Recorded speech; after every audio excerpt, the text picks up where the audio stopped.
How can your attitude and your mindset shape your success? Today, we're going to talk about it. Let's go. Hey, yo, and what's up, tribe? Today is about attitude and mindset. Mindset, we're talking specifically Carol Dweck's mindset and how a positive attitude can actually make a difference when it comes to you being successful. First, I want to talk about mindset, and this is specifically within the framework that Carol Dweck puts out. She says that you can either have a fixed or a growth mindset, and changing to a growth mindset is more likely to develop you as a professional and help you into your future. So what is the difference between a fixed and a growth mindset? Well, someone who has a fixed mindset basically believes that it is what it is and you can't do anything about it, and grumble about it, complain about it, or whatever. People with a growth mindset are more likely to see how a situation can be improved for themselves. They are more likely to grow from the way things happen to them. I think you can already see how having a positive attitude matters here. What Dweck found is people who have a growth mindset, who see challenges as something to surmount, are the ones who are more likely to be successful. Here's a great example, Bethany Hamilton. Bethany is a professional surfer who, at the age of 13, suffered a shark attack. And most people with a fixed mindset would be like, I have no arm, I can't surf. Despite that setback, she remained determined to continue pursuing her passion for surfing. Through positive thinking and through that growth mindset, she learned to adapt to her new reality and continued to improve her skills as a surfer. And in fact, just 2 years after that attack, she won a national championship. She's gone on to compete professionally and inspire others with her resilience and her positive attitude. To quote her, I don't need easy, I just need possible. Part of this requires you to be a positive thinker, to have a good attitude about things. See, your emotions are your choice. Even if they happen, you can learn to control them. And oftentimes, how you choose to react emotionally can affect both how you tackle problems and how people perceive you. This has been something that I used in my own life.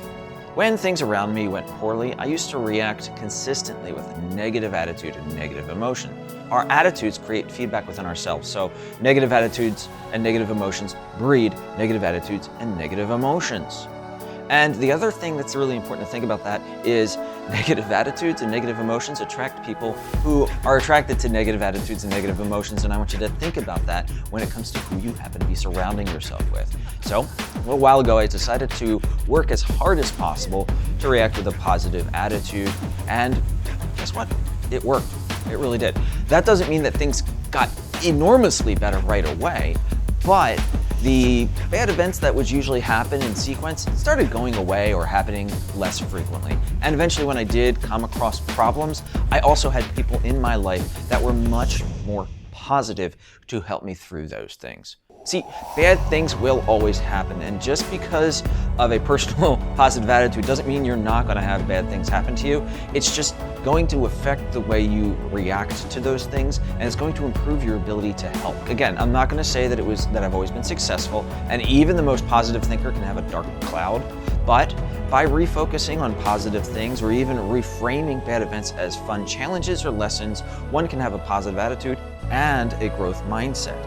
And it's also a great way to embrace necessary things like failure. And for failure, I think we should look at Michael Jordan. He has a mindset of growth and of handling failure over and over and over. Michael Jordan, if you're not familiar, actually was cut from his basketball team and he was told no. What he did, though, was approach it as a challenge and said, okay, what can I do to be on the basketball team? So what he did is practice, like last week's video on grit put out.